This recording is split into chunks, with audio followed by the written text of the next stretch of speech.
बिस्मिल्लाहिर्रहमानिर्रहीम। रसूलुल्लाह सल्लल्लाहु अलैहि वसल्लम की मुबारक जिंदगी विलादत से लेकर फतह मक्का तक।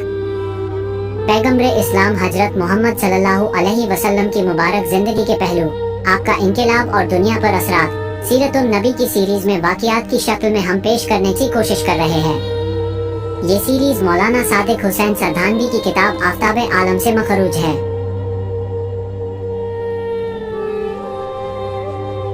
सीरतुन नबी की शुरुआत।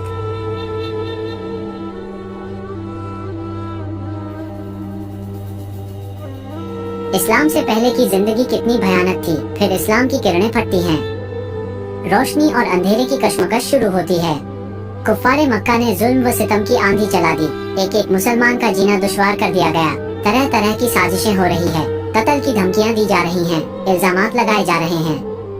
तंग आकर मुसलमानों को हबशा की ओर हिजरत करने की इजाजत दी जाती है, लेकिन वहाँ भी कुफ्फार पीछा नहीं छोड़ते। परेशानी और बढ़ती है तो मदीना की ओर चले जाने की इजाजत मुसलमानों को मिल जाती है। हुजूर सल्लल्लाहु अलैहि वसल्लम के कत्ल की साजिश होती है। आप अल्लाह के हुक्म से हिजरत कर जाते हैं। मदीने में इस्लामी रियासत कायम होती है। लड़ाइयाँ होती हैं, अलग अलग भी और कबीले के कबीले मुसलमान हो जाते हैं। इस तरह 23 साल बीतते बीतते पूरे अरब में इस्लाम फैल जाता है। ये तमाम बातें सीरतुन नबी की सीरीज में हम आपकी खिदमत में पेश करने की कोशिश कर रहे हैं। पूरी सीरीज हुजूर सल्लल्लाहु अलैहि वसल्लम के अखलाक व किरदार की मिसाल भी पेश करता चलता है। हमदर्दी, मोहब्बत, इखलास, खिदमत वगैरह खूबियों से भरे वाक़ियात जगह जगह मिलते हैं, जो पढ़ने वाले के दिल में इनकी अहमियत बिठा देते हैं और उन्हें इस पर तैयार करते हैं कि तुम अगर अल्लाह के रसूल सल्लल्लाहु अलैहि वसल्लम से मोहब्बत करते हो तो तुम भी अपनी जिंदगी में इन खूबियों को अपनाओ। आप सभी हजरात से दरख्वास्त है कि इस सीरीज के एपिसोड ज्यादा से ज्यादा लोगों तक शेयर करने में हमारा ताउन करें। मक्का 611 ईस्वी। हमारे सीरीज सीरतुन नबी की शुरुआत सन 611 ईस्वी से होती है। उस वक्त पूरा हिजाज और सारे अरब में बुतों और सितारों की पूजा की जाती थी। तमाम अरब का हर कबीला, कबीले का हर आदमी बुतों और सितारों का पुजारी था। लेकिन यह अजीब बात है कि वे बुतों और सितारों को पूजते हुए भी हश्र और नश्र और बदले के दिन के कायल थे। मुर्दों को दफन करते थे। कब्रों में ऊँटों को इसलिए ज़िबह करते थे कि उनका अकीदा था कि वे हश्र के दिन इस ऊँट पर सवार होकर चले जाएंगे। वे तौहीद के कायल थे, खुदा को कायनात का पैदा करने वाला मानते थे। बुतों को अल्लाह के दरबार में शफाअत करने वाला समझकर उनकी पूजा करते थे। सुबह हो चुकी थी, ठंडी हवा चल रही थी। उस वक्त मक्का के एक कोने से बहुत ही हल्की सुरीली आवाज पैदा हुई, जो धीरे धीरे बढ़ने लगी और बढ़ते बढ़ते इतनी बड़ी कि मक्का शहर की गली गली, कूचे कूचे, घर घर में इसकी आवाज सुनी गई। अरबों की ईद। आज अरबों की ईद थी। वे बहुत सवेरे जाग चुके थे और आवाज को सुन सुनकर मर्द और बच्चे बैतुल हराम की तरफ दौड़ने लगे। मक्के की गली कूचों में हलचल शुरू हो गई और लोगों के गिरोह तेजी से लपकते नजर आने लगे। लोग शहर के चारों ओर से तेजी के साथ बैतुल हराम की ओर दौड़ रहे थे। वे चमचमाते कपड़े पहने हुए थे और पीले पटके बांधे हुए थे। वे अरबी लिबास में थे। बैतुल हराम यानी खाना काबा बीच शहर में कायम था। यही वो हरम शरीफ है जिसकी बुनियाद हजरत इब्राहिम अलैहिस्सलाम ने रखी थी। मुद्दत तक यह एक खुदा के मानने वालों की पनाहगाह थी, अब बुतपरस्तों के कब्जे में था। अरब बड़ी तेजी से दौड़ दौड़ कर आ रहे थे। खाना काबा के चारों तरफ खड़े होते जा रहे थे। खाना काबा की इमारत पत्थर और चूने से बनाई गई थी। बड़ी मजबूत और शानदार इमारत, चारों तरफ ऊंचे ऊंचे शानदार दरवाजे थे। खाना काबा के नीचे एक कुआं था। कुएं की मन पत्थर की और धन कुछ छोटा था। यही कुआं दुनिया में जमजम के नाम से मशहूर है। खाना काबा के तमाम दरवाजे अब तक बंद थे। वजह ये थी कि अरब में आम तौर से और मक्के में खास तौर से कुरैश का कबीला ही सरदार माना जाता था। कबीला कुरैश के सरदार जनाब अब्दुल मुत्तलिब थे। उनका इंतकाल हो चुका था। अब्दुल मुत्तलिब के 10 बेटों में से सिर्फ हमजा, अबू तालिब, अबू लहब और अब्बास जिंदा थे, बाकी मर चुके थे। कबीला कुरैश ने अबू तालिब को अपना सरदार मान लिया था। उनका इतना रौब था कि किसी को उनके सामने बोलने की हिम्मत न होती थी। बैतुल हरम की कुंजी उन्हीं के पास रहती थी। जब तक वो दरवाजा न खोलते, कोई आदमी बैतुल हरम में दाखिल न हो सकता था। जब अरब के तमाम कबीले आ चुके तो अबू तालिब अपने भाइयों के साथ आए। अबू तालिब ने आते ही दरवाजा खोला। पहले खुद अंदर गए, फिर भाई और कबीले के दूसरे लोग अंदर गए। फिर हरमे पाक के तमाम दरवाजे खोल दिए गए और अरब के तमाम कबीले झुंड के झुंड अंदर दाखिल हो गए। बैतुल हराम की इमारत अंदर से भी बहुत शानदार थी। उसके ठीक बीच में बैतुल्लाह था और बैतुल्लाह के चारों ओर काले पर्दे लटक रहे थे। ऊपर छत पर एक बहुत बड़ा बुत रखा हुआ था, बड़ी डरावनी शक्ल का, काले पत्थर का बना हुआ। इसका नाम हुबल था, जिसकी पूजा हर एक के लिए जरूरी थी। बैतुल हराम में इतनी भीड़ हो गई कि तिल धरने की जगह न रही। हर कबीला अपने अपने चहीते बुतों की ओर दौड़ा। वहाँ बूत भी सैकड़ों थे। अलग अलग जगहों पर वे रखे हुए थे, अजीब अजीब शक्लों के थे। बुतों का रुसवा होकर गिरना। बाजा अभी तक बज रहा था। अब घंटे, शंख और झांझ भी बजने लगे थे। हर बूत पत्थर के चबूतरे पर गड़ा था और हर बूत के सामने उसका पुजारी बैठा था। तमाम बुतों के सामने बहुत से लोग सजदों में पड़े हुए थे। अबू तालिब, अबू लहब, हमजा और अब्बास खाना काबा की छत पर चढ़कर हुबल के सामने जा पड़े थे। बुत परस्ती का ऐसा मंजर शायद ही किसी की नजर से गुजरा हो। अभी ये लोग सजदे ही में पड़े हुए थे कि तेज हवा के झोंके चलने लगे। हवाएं रेत के जर्रों को उठा उठा कर उड़ाने लगी। अब सूरज निकलकर कुछ ऊंचाई पर जा चुका था। धूप हर चारों तरफ फैल गई थी, पर आज धूप में वो तेजी, वो चमक और वो गर्मी नहीं जो हर दिन होती थी, बल्कि रोज से भी ज्यादा धूप फीकी फीकी सी लग रही थी। लोगों ने सजदे से सिर उठाया और खामोश हाथ बांधे खड़े हो गए। अभी से लोग खड़े ही हुए थे कि हवा में और तेजी आ गई। सभी ने घबरा कर आसमान की तरफ देखा। आसमान लाल अंगारा हो रहा था, जैसे उसमें आग लग गई हो और आग के शोलों ने उसे लाल बना दिया हो। लोग हैरत और गौर से आसमान को देखने लगे। देखते ही आसमान का रंग लाल स्याही में बदलने लगा, बिल्कुल उस तरह जिस तरह आग के बाद धुएं के गोल माहौल को अंधेरा बना देते हैं। मक्के पर अल्लाह का कहर। इस मंजर को देखकर अरबों के हवास जाते रहे। वे एक बार फिर अपने बुतों के सामने सजदे में गिर गए। सभी घबराए हुए थे, डरे और सहमे हुए थे। पुजारियों ने थोड़ी बुलंद आवाज से कहा, रोवो, गिड़गिड़ाओ बुतों के पुजारियों, खूब रो, बुतों से इस बला को दूर करने के लिए दुआ मांगो। रोने की एक आम आवाज बुलंद हुई। लोग चीखने और चिल्लाने लगे। रो रो कर बुतों से इस बला से बचे रहने की इल्तिजाएं करने लगे। हवा इतनी तेज हो गई थी कि खड़े हुए झटका खाकर गिरने लगे थे। सूरज जैसे छिप गया था, दिन रात में बदल चुका था। कोई चीज नजर न आती थी। हवा के तेज झोंके रेत के ढेर ला लाकर उलट देते थे। अबू तालिब और उनके भाई, जो खाना काबा की छत पर थे, चबूतरे के नीचे पड़े हुए थे। अबू लहब न जाने कैसे उनसे अलग हो गया। हवा ने उसे उठाया और छत से नीचे गिरा दिया। उसने खौफनाक चीख मारी, पर उसकी आवाज चीखों की आवाज में गुम होकर रह गई। मक्के पर कहरे इलाही नाजिल हो रहा था। बच्चे और बूढ़े सब के सब चीख और चिल्ला रहे थे। रो रो कर अपने माबूदों से इल्तिजाएं कर रहे थे, पर उनके माबूद पत्थर के थे, वे कुछ सुनते ही न थे।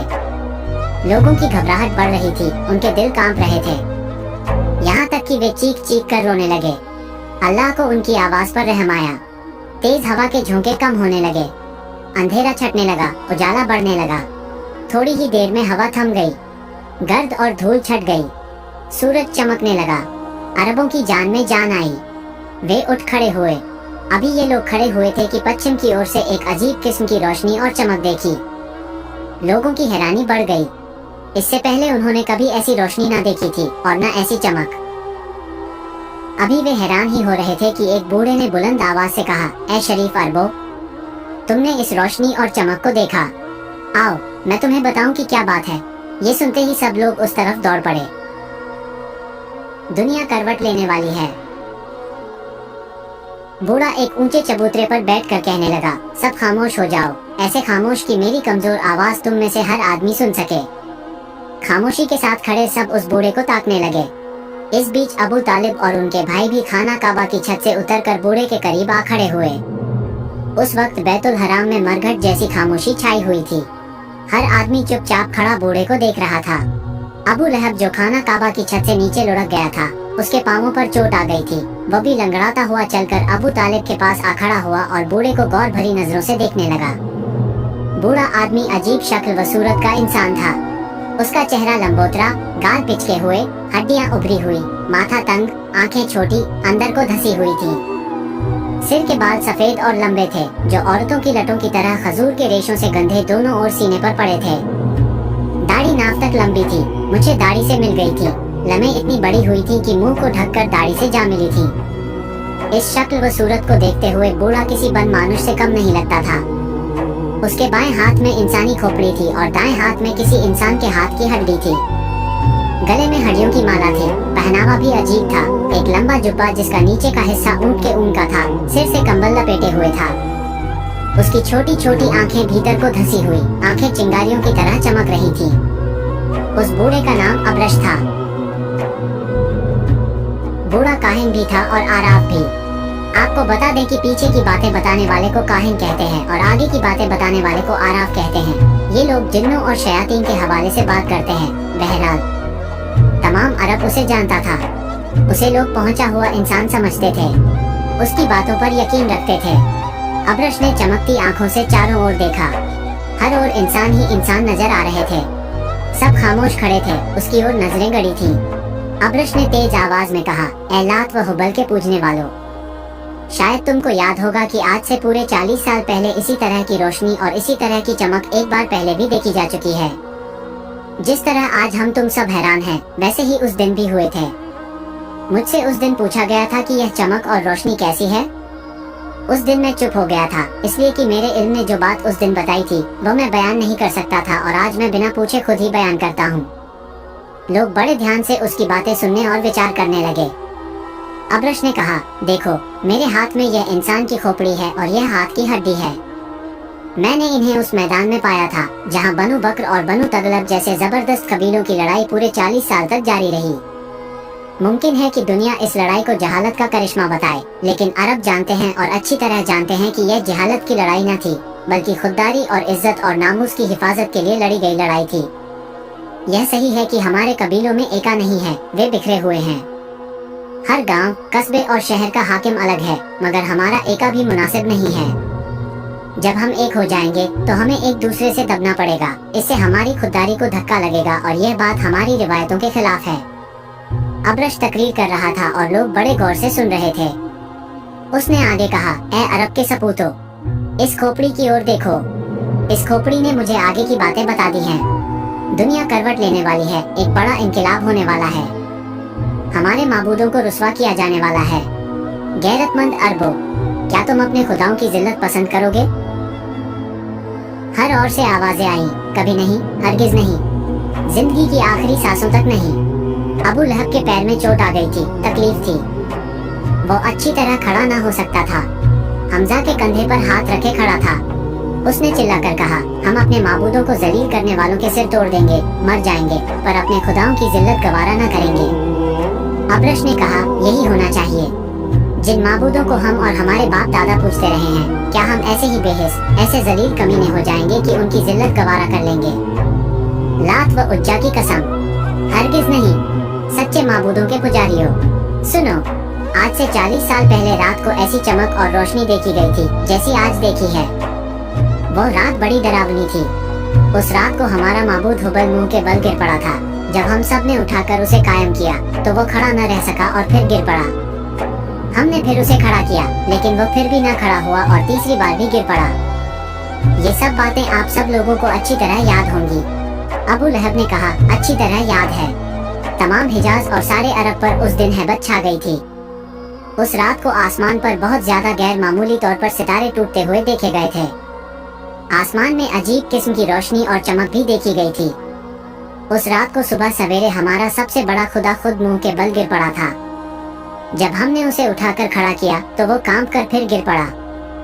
एक दो बार नहीं, पूरे 3 बार गिरा था। अब्रश ने कहा, मेरा मकसद उस वाक़ये को याद दिलाना था।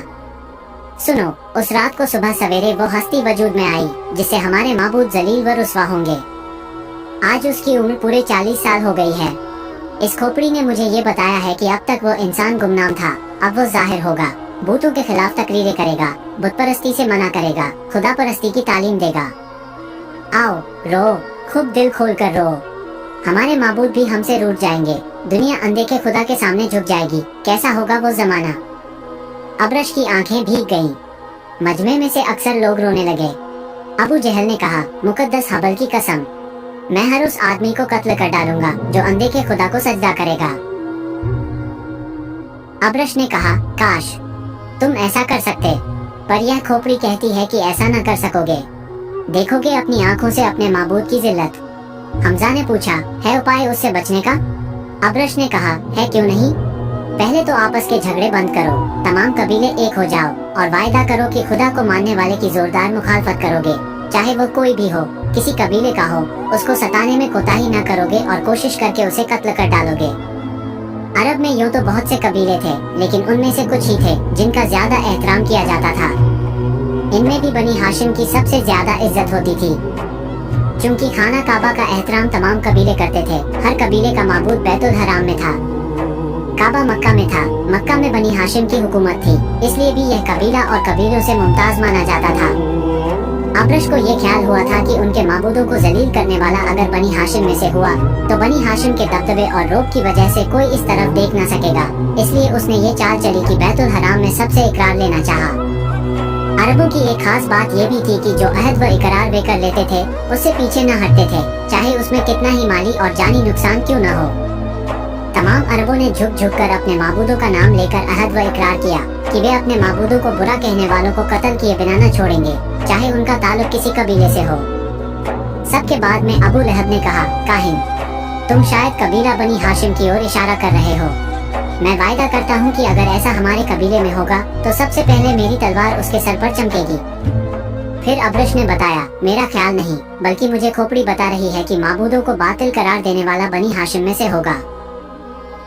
अब्रश के हाथों में जो खोपड़ी थी उसने जमीन पर साफ अल्फाजों में लिखा हुआ था, मोहम्मद। सब इस नाम को देखकर हैरान रह गए। हुजूर सल्लल्लाहु अलैहि वसल्लम के आमद की बशारत। हजरत मोहम्मद सल्लल्लाहु अलैहि वसल्लम अब्दुल्ला के बेटे, अब्दुल मुत्तलिब के पोते, अबू लहब, हमजा, अब्बास और अबू तालिब के भतीजे थे। मुआरखन के कौल से आप 21 अप्रैल 571 ईस्वी रबीउल अव्वल के महीने में सन आमुल फील सोमवार के दिन सूरज निकलने से पहले बहुत सुबह सवेरे पैदा हुए थे। अब आपकी उम्र 40 साल हो गई थी। लोग जानते थे और अच्छी तरह जानते थे कि आपसे ज्यादा सच्चा और अमानतदार कोई नहीं। बहुत कम बोलते, तन्हाई पसंद करते, कभी कभी पहाड़ों पर चले जाते, कई कई दिन वहाँ रहते, लेकिन अभी तक उनकी ओर से कोई ऐसी बात न हुई थी जिससे यह गुमान किया जा सकता कि वो बुतों के खिलाफ आवाज उठाने वाले हैं।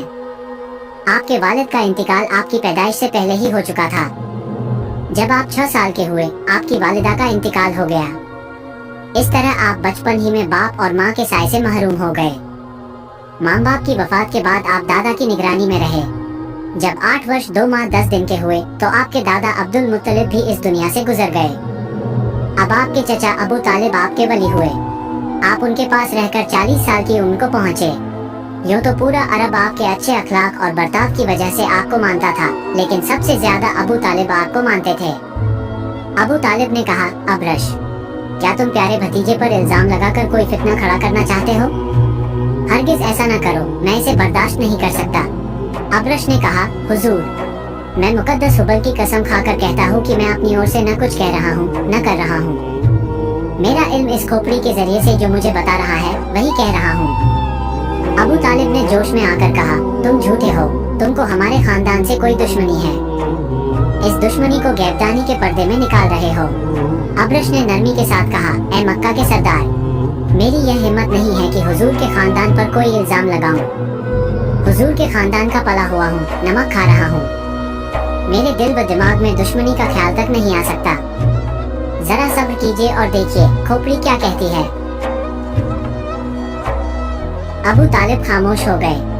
अब्रश ने खोपड़ी घुमानी शुरू की। इतनी घुमाई कि वो गोल दायरा और फिर गोल दायरे से सिर्फ एक बिंदी बनकर रह गई। अब्रश ने कहा, देखिए, खोपड़ी एक बिंदी बनकर रह गई है, पर देखिए और ध्यान से देखिए, ये बिंदी खुदाओं को जलील करने वाले का नाम बनकर चमकेगी। सब ने बिंदी को ध्यान से देखा। बिंदी फैलने लगी, फैलते फैलते नाम बनी और निहायत आब व ताब से चमकने लगी। सब ने देखा, ध्यान से देखा, हैरत से देखा, साफ और मोटे हरफों में मोहम्मद लिखा हुआ था।